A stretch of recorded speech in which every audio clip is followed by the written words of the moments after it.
termasuk di antara perbuatan sunnah. Makanya kita lihat para sahabat itu tidak jauh-jauh ketika mereka menikahkan anak-anak mereka. Makanya kemudian Abu Bakar menikahkan putrinya dengan Rasulullah SAW. Rasulullah menikahkan dengan siapa? Dengan Utsman bin Affan radhiyallahu anhu. Menikahkan kedua lagi kemudian dengan Utsman, kemudian menikahkan dengan Ali. Umar menikahkan itu dengan Rasulullah SAW. Dan itu harusnya menjadi kebiasaan sunnah di antara kita.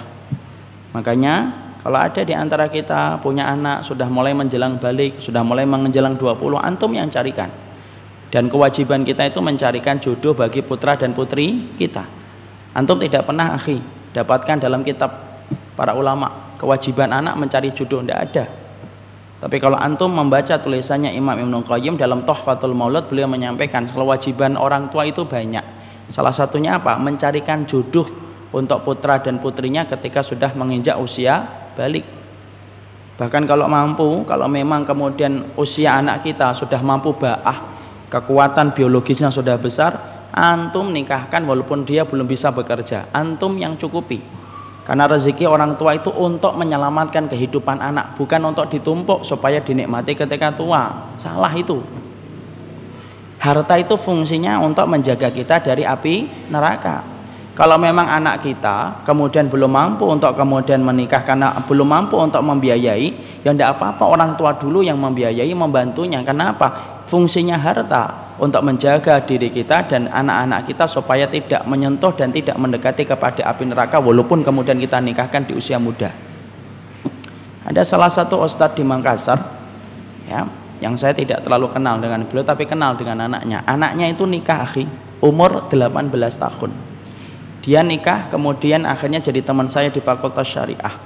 Saat itu dia umurnya 24. Tapi sudah menikah. Saya tanya, antum sudah berapa lama nikahnya? Nikahnya sudah hampir 7 tahun. Nah, saya tanya, antum nikahnya umur berapa? 18 tahun. Lalu kemudian saya refleks bertanya, Ma'isyah antum apa? Penghidupan antum apa ini? Umur 18 tahun. Maka kemudian beliau mengatakan, abi ana yang mencukupi ana sampai ana diberikan oleh Allah kekuatan untuk mencari harta, baru saya lepas dari abi ketika kemudian saya sudah diberikan kemampuan untuk mencari harta. Berapa tahun orang tua antum kemudian membiayai antum? Nah, dia bilang sampai sekitar 4 tahunan, 5 tahunan. Dan itu bukan aib.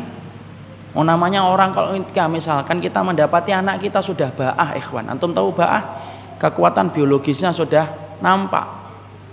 Ya, dan sesungguhnya kita faham ya hari ini tuh Masya Allah yang kita bayangkan adalah persoalan zina itu bukan persoalan biasa loh.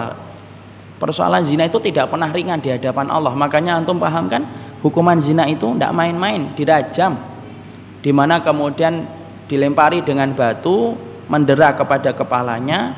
Kenapa? Batunya yang dipersiapkan buta batu yang gede tapi batu yang sedang, supaya merasakan puncak kesakitan ketika dia itu dirajam. Kenapa? Saking bencinya Allah kepada zina.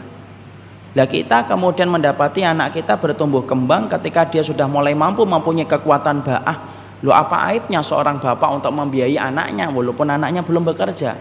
Tidak perlu malu kalau mengatakan, loh anaknya ini saya yang biayai, wong saya punya harta kok. Karena apa? Mindset orang tua harus dipisahkan dari mindset orang kafir ketika kemudian masalah jodoh dan pernikahan. Karena hari ini maaf, bukan hanya ritual pernikahan yang sudah masuk dari orang kafir kepada tubuh kaum muslimin, tapi mindset pernikahan pun sudah masuk dari gaya kehidupan orang kafir. Ritual saja sudah berubah Pak hari ini. Nyari kemudian pernikahan yang duduk sebagaimana orang tua kita dulu memuliakan tamu ketika duduk sudah susah. Ya kan? Kemudian ada foto prewedding, coba. Belum nikah tetapi sudah ngelihat kanan, sudah ngelihat kiri, saling berpandangan. Biasanya saling lihat ke atas itu, lihat cecek itu biasanya. Ya.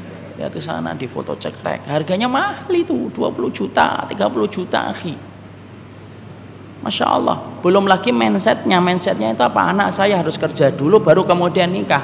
Makanya sampai kita mendapati ikhwan kan. Kemarin saya ngisi di Bandung, ada 2 ikhwan itu datang ke saya nangis, pingin nikah ikhwan.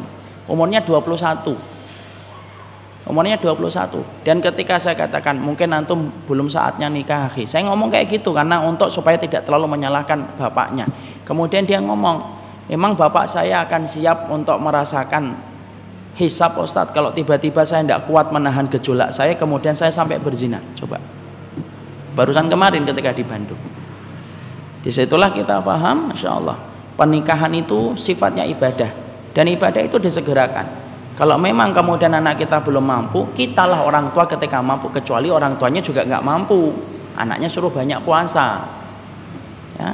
Makanya bagi antum-antum yang pengen poligami tapi belum bisa tersalurkan, banyak puasa